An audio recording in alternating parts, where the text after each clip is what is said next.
Lao Tse. Laisvas vertimas iš knygos Dao De Jing. Antras skyrius – priešingybių harmonija.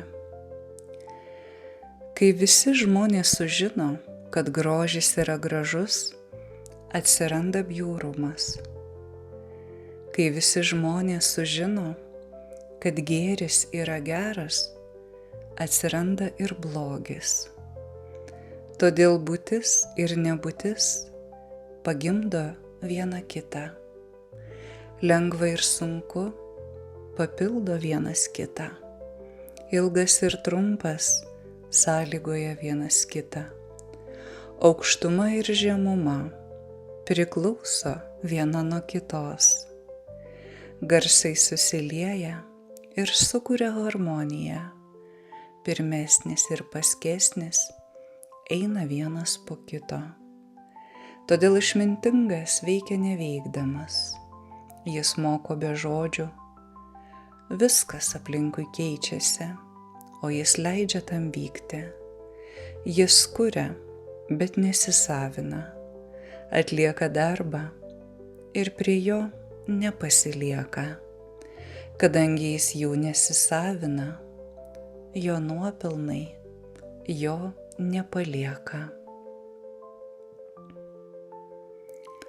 16 skyrius – grįžimas prie šaknų. Pasiekiu absoliučią tuštumą. Išsaugau nepajudinamą rimtį. Tuomet visa auga kartu, o aš stebiu jų sugrįžimą. Visa veši ir klesti, tačiau visa galiausiai sugrįžta prie savo šaknų. Grįžimas prie šaknų vadinamas rimtimi. Rimtis vadinama sugrįžimu į savo prigimtį, o tai yra amžinoji tvarka. Pažinti pastovumą tai nušvitimas. Kas jo nežino, aklai klysta ir kenčia. Kas pažįsta šią tvarką, tampa supratingas ir tolerantiškas. Būdamas tolerantiškas, jis tampa nešališkas. Būdamas nešališkas, jis tampa kilnus. Būdamas kilnus, jis susilieja su dangumi. Būdamas vienovėje su dangumi, jis tampa viena su Dao. Nors kūnas išnyksta, jis nepražūva. 56 skyrius – tyri dvasios vartai. Kas pažino, nekalba. Kas kalba, dar nepažino. Užverk savo lūpas. Nutildyk savo jusles ir pojūčius. Nugludink savo aštrius kampus. Išnarpliok savo minčių painiavą. Sušvelnink savo vidinę šviesą. Tapk viena su dulkėmis. Tai vadinama paslaptinguoju susivienijimu. Tokio žmogaus neįmanoma nei prisijaukinti, nei atstumti. Jam neįmanoma nei pakenkti, nei suteikti naudos.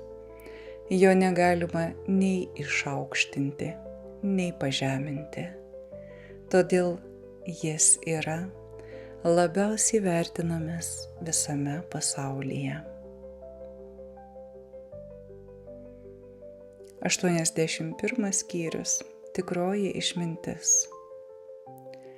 Tiesos žodžiai nebūtinai yra gražūs, o gražūs žodžiai nebūtinai yra tikri. Išmintingas žmogus nesiginčija. Tas, kuris ginčijasi, nėra išmintingas. Tas, kuris žino, nėra daug išmokęs, o tas, kuris yra daug išmokęs, nežino. Išminčius nekaupia. Kuo labiau jis veikia dėl kitų, tuo daugiau turi. Kuo daugiau atiduoda kitiems, tuo daugiau jam lieka. Dangaus kelias – teikti naudą ir nekenkti. Išminčiaus kelias – veikti be varžymosi ir kovos.